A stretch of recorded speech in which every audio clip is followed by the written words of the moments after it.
This is Lewis Hart for Boxing Social in association with Empire Fight Store and William Hill. Delighted today.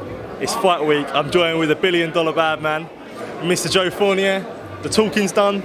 Nothing much more to be said apart from tomorrow at the press conference. How are we, mate? I'm feeling great, yeah. I feel really good. Camp went perfect.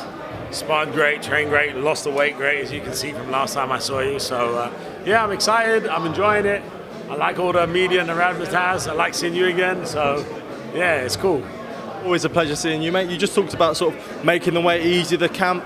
How did this sort of compare? You know, it's been a while since you stepped in the ring. Was there ever a bit of worry when you initially getting in there, dusting off the cobwebs? I think camp has like cycles for a camp, you know, 5 weeks, 6 weeks, however long we did for real. I think in the beginning you're kind of like, oh, do I still have it? Then you get to the point where, oh, you're miserable because you're dying. Then you kind of turn the corner and then everything starts to come in together. It's a process. So for all young fighters out there, remember, it's a process. You know, don't give up on week 1, week 2, or week 3, because I felt miserable in those weeks. And then week 4, 5, and 6, you know, it all came together, and I'm really hurting people, inspiring, and I'm feeling great, and the cardio's amazing, and yeah, I'm probably the best I've ever been. This challenge that you've got in front of you, KSI, it's different to what you've had before in terms of, you know, the stature, the profile. How do you sort of deal with that coming in there? You're coming into the guy at KSI's promotion to sort of spoil the party a little bit. How do you deal with that? I mean, I just want it to be fair. I want it, if it ends up with the judges, that they're not going to give some fake points decision to the boss, you know. But as long as it's fair, I don't really care. I don't care if I'm booed. I don't care if I'm celebrated. I'm here to do a job, and I'm here to get a win, and that's all I'm focused on, really. Everything else is everyone's opinion, and they're allowed to have it. I'm not sensitive. What did you sort of sense from KSI doing the face-off, seeing him at the press conference, really talk to him, his energy, seeing the face-off, seeing his workout? What do you sort of make of KSI as a person, as a fighter?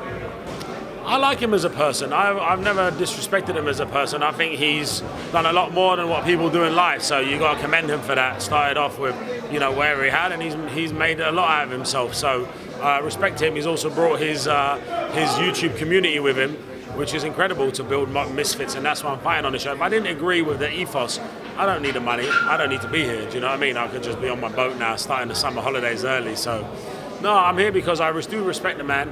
And that's why, you know, I even said on that face of the Twitter space, I said I ain't got a problem with him. I'm going to knock him out whatever happens, but it ain't bad blood for me. It's just my job. My job this week is to knock him out, and that's what I'm doing. You know, so yeah, from a personal standpoint, I want him to achieve greatness after getting knocked out by me. But on this week, yeah, he's my opponent, and I'm going to do a number on him. Are you still going to stay in the influencer sort of space if you beat KSI? Is it something you want to stay in? Yeah, listen, I'm open to everything. I could retire too, you know. I'm 4 years old. It could be the last hurrah, drop the mic, walk off, you know. And but also it could be 1 more, 2 more. Let's see. I feel good. As long as I feel good after the fight, and as long as I still have what I think I have, then there's no reason why I wouldn't get back in the ring. Do you enjoy playing this villain role that you're playing? Is it something that you quite like? Yeah, I've always been the underdog. I grew up in Hounslow, you know, as a dishwasher, and I'm here now headlining Wembley, so I like being the underdog. Actually, I would hate to be in his position where he has his whole life riding on it. He has all his coaches, everyone, you know, everyone's on a salary that he has to pay for. That's a lot of pressure going up against a guy that's going to punch you back, you know, and he's never been punched back under the lights. That's one thing getting punched sparring. Another thing is little gloves with them little hand wraps on, with a man that's standing there ready to take it and throw it back at you. Is that right hand going to come out so many times? I'm not so sure. Do you feel like the pressure is on him then? With you being labelled as a pro boxer, people would say the pressure... I'm ready to retire. There is no pressure for me. And whatever happens, I'm getting on my private plane, I'm going to have a party the next day, win or lose. So for me, this is just this. I'm enjoying every minute of being here. I'm enjoying the lights. I'm enjoying speaking to you guys, and I feel zero pressure. I'm so relaxed. Like, people were like, I had a nap before I came here. That's how relaxed I am. Do you feel though like it is? I know we sort of spoke about it a little before in our previous interview. Do you feel like sometimes it could be disrespectful to a professional point of view, the way you look at sort of KSI and Jake Paul and guys like that? Why is it disrespectful? They're doing the best they can do in life, and they want to challenge themselves. Same way if I wanted to fight, I don't know, let's say a global superstar, Dimitri Bivol, I'm not disrespecting him. I want to challenge myself. It's okay to do that.